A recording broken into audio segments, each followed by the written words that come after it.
Hello guys, magandang umaga sa inyo lahat and welcome back to my channel. So, ayan po, sa video po na ito, harvest na natin ang mga sayote natin. And before that, again,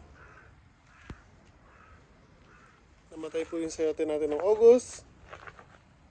So ayan, kung makikita nyo, bakante po dyan. Wala po dito. So, yung August, uminit po ng sobra. Kaya, actually hanggang dito na po yung mga sayote natin dati. Namatay po sila, sobrang init, di nila kinaya.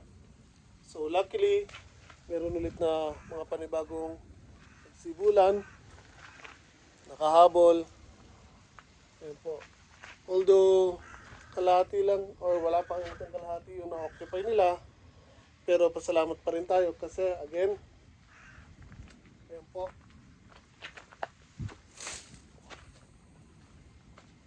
nakahabol pa rin po tayo. So meron pa rin tayo mga pipitas na sayote. Kahit paano, thankful pa rin tayo. And tingnan natin kung meron tayong napagulang kasi again, habol na lang po ito. So hindi po yun yung unang sibol ng sayote vines natin. Kaya I'm not sure kung meron tayong makukuha na magulang. Pero again, makikita niyo po, ang gaganda pa rin po ng bunga ng sayote natin. So hopefully, meron dyan mga medyo gumulang ng konti na pwede nating pasibulin. So, harvest ko lang ang mga sayote. Samahan niyo.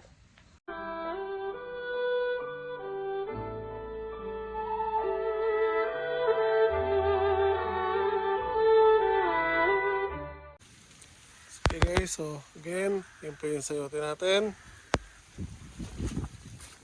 Dyan.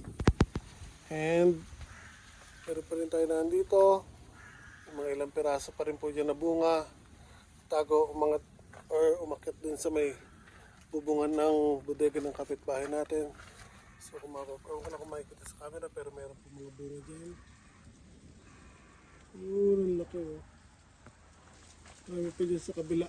So kikitasin natin yan.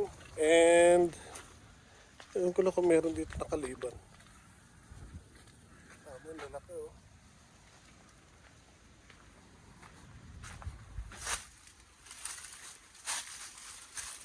Meron pa mga bunga dyan.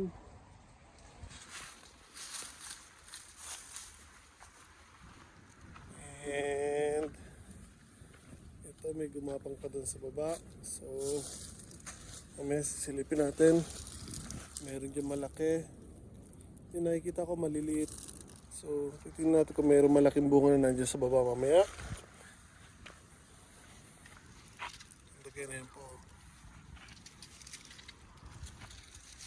So bago sila maluto sa lamig, kailangan mapitas na natin yan. So now, yung mga dahon pa lang ang epektado, ito mga maliliit, hindi natin pipitasin yan or ibabagsak na lang natin yan. So again, yan po. Salamat na lang po at kahit paano, nakapagpabunga pa rin tayo ng kahit konti. So, tingnan natin kung gaano karami mapipitas natin. Meron pa rin tayo nandun sa ibabaw ng puno ng persimmon. So, nalanta na rin yan dito. Ito masyadong nakasilaw. Pero nandun po. Yung mga bunga pa rin doon. Yun o, dami sila kumpulan doon. So, sa sobrang lakas ng hangin, ang dami rin po nagbagsakan sa baba, doon sa may gilid na riles. You know, makikita nyo dyan. And ito po, ayan o, lanta na rin po sila. So, again, i-harvest natin yan. Kung sa tingin ko ay makakabenta tayo ng kahit konti, ibebenta natin. Kung hindi naman, siguro papamahagi na lang natin yan sa mga kaibigan natin. Although ang dami kong order, again, kung napansin nyo po or napanood nyo yung mga videos ko, pag nagpapa-order po kasi ako nito, kahon-kahon. So, kung kahit hindi po ako makakabuo ng kalahati, papamigay ko na lang po yan. Kasi again, kukulangin. So, mabibitin lang. Hopefully next year na lang po. So, again, harvest lang po natin yan.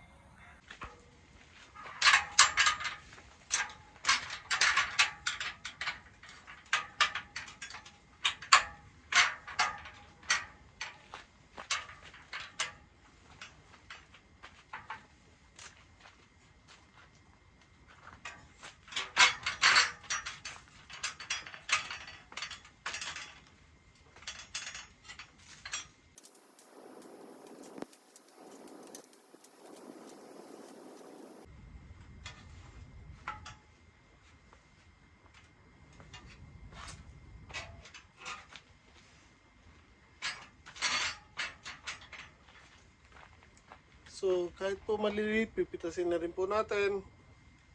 Kasi again, once na lumamig po yan, mag-yelo na po yung mga sayote. So yung mga hindi mapapakinabangan, tatapon na lang natin doon sa may side. At yung mga ganitong maliliit pero may luluto pa rin naman yan, pamimigay po natin.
Okay, so our first basket of sayote. Dami niya, no?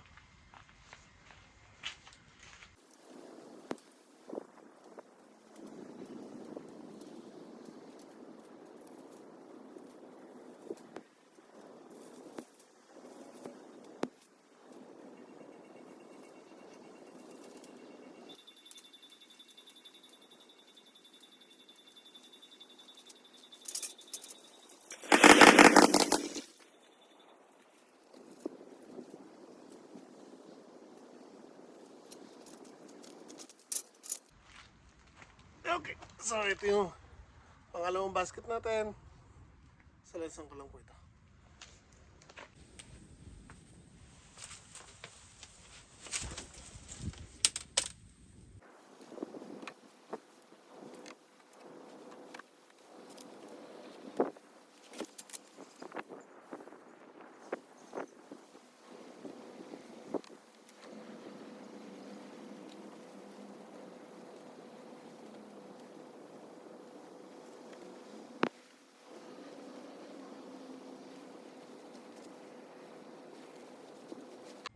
So again, ayan po yung mga napitas natin.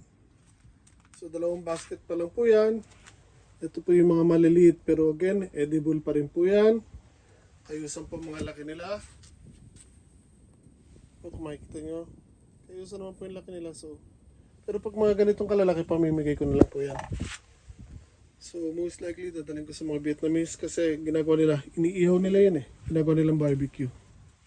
So lahat ng mga ganyan, pamimigay natin sa kanila. Pero syempre, sasama natin ng mga malalaki. Hindi naman yung puro mga ganyan lang bibigay natin. Lagi rin naman ako nagbibigay sa kanila ng malalaki. So again, 2 baskets pa lang po yan.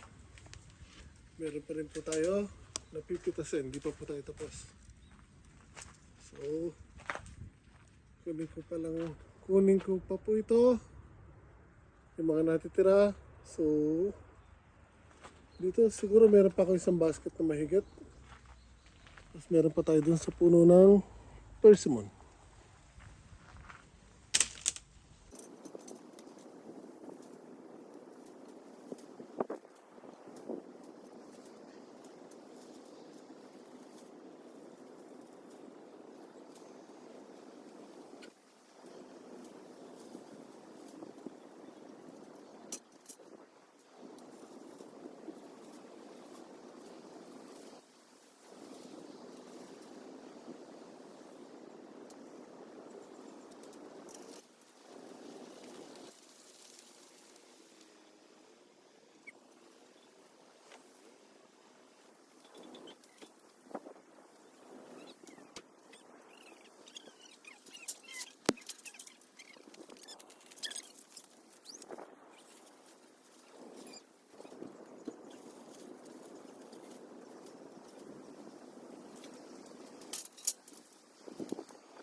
Okay guys, so ito na po yung pangatlong basket natin. Sa lansan ko lang to. And tinawag na ako ng bunso ko. Kakain po daw muna kami. Lunch time na po. So, kain lang po kami. And meron pa po tayong konting mapipitas. Okay guys, so ito po, nakabalik na po ako. So again, konti na lang po ang mapipitas dito. Ilang piraso na lang yan. Then yun sa may bubungan dito. And yun sa may taas ng puno ng persimmon. So, tasin ko lang po yung natitira.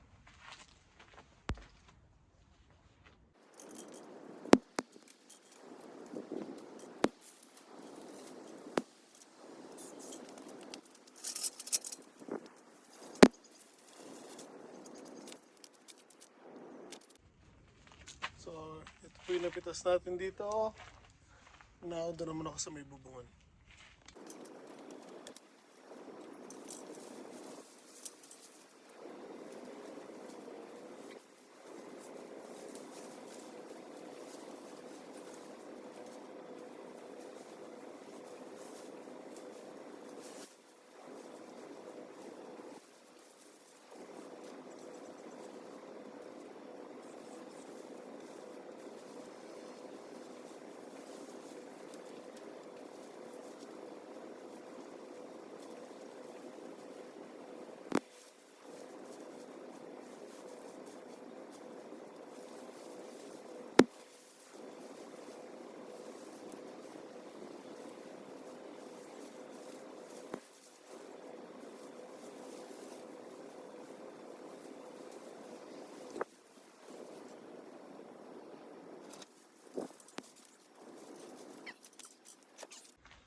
Yeah, so ito yung na-harvest ko doon sa may bubungan doon.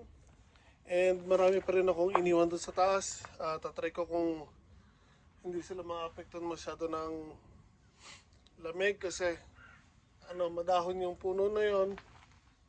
And yung mga bunga nandun sa loob. So try natin kung hindi sila masyado maapektuhan ng lamig.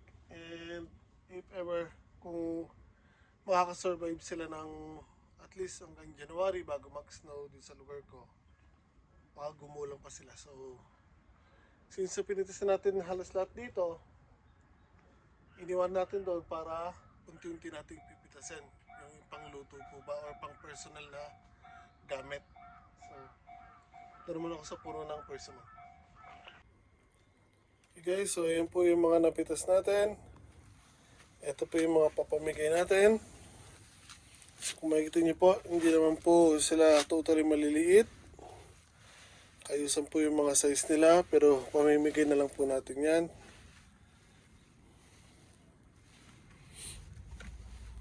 Yan po. So kung bebenta nyo po kasi ito, baka may masabi lang sa atin. Pero ito actually dito sa Japan, makakabili kayo ganitong size. And usually 3 pieces or 4 pieces, binibenta po nila ganyan po mga sizes. Pero ako po, pag nagbebenta po ako ng sayote, ganyan pong kalalaki. So inaantay ko po sila maglakihan talaga at magumulang ng konti bago ko po sila ibenta. Hindi po ako nagbebenta ng mga mura at maliliit. So this way po, just in case, pwede nyo rin po silang gawing binhe pag sa akin kayo nakabili. So again, itong mga nandito, pamimigay natin sa mga trainee. So yan, may pang-ulam na po sila. So again, meron po silang maliliit, pero meron po silang mga regular sizes. Hindi ko na po sasamahan ng mga ganitong kalalaki. Kasi nga again, nakita nyo, ilan lang naman po yan. So siguro makakaisang kahon din ako nito or wala pa. So mamaya titingnan ko pag naisalansan ko sila. Pag hindi sila nakabuo ng isang kahon, tulad ng nakita niyo sa video ko, ay baka pamigay ko na lang po sila. So there you have it. Again, ito po ang mga pangbenta kung makakaisang kahon, pero kung hindi, pamimigay ko na lang yan. Ito, ilang piraso lang po sinave ko para gawing binhe. So meron tayo ditong 7 pieces. Pwede ko pa rin silang dagdagan. Yan, kung just in case, yung mga binhe na rin po yan. Ito po, makakain pa rin po yan. Hindi po yan totally ganong katigas. Pero yung mga ganitong size, magkakaroon na rin po sila ng seeds or sisibulan na rin po yan. So again, edible po yan. Malalaki lang po talaga sa sayote ko. Pero pwede nyo rin po itong gawing binhi. So ito masyado maliliit. Pamimigay na rin natin yan. Pero ito mga mura pa po yan. Kasi nga again, ito po yung mga late na bunga o yung mga panibagong sibol o bunga ng sibol na sayote natin. Dahil again, namatay po ang sayote ko noong August. So again guys, ayun po yung mga napitas natin sayote. Yung sa may puno ng persimmon, hindi rin masyadong marami na po natin. So, may iniwan pa tayo mga ilang piraso doon para may makukuha tayo pa unti-unti hanggang sa totally mag-die out ang sayote vines natin. So, marami pa rin po maliliit dyan pero hindi na po lalaki yung mga yan. So, yun po. Maraming salamat po. Kung nagustuhan niyo po ang binahagi ko sa inyo, pakilike naman po ang video na ito. Share sa mga kaibigan nyo and subscribe na rin po. Laking tulong po yung para sa akin. So maraming salamat po sa inyo lahat at ingat po tayo lahat talaga.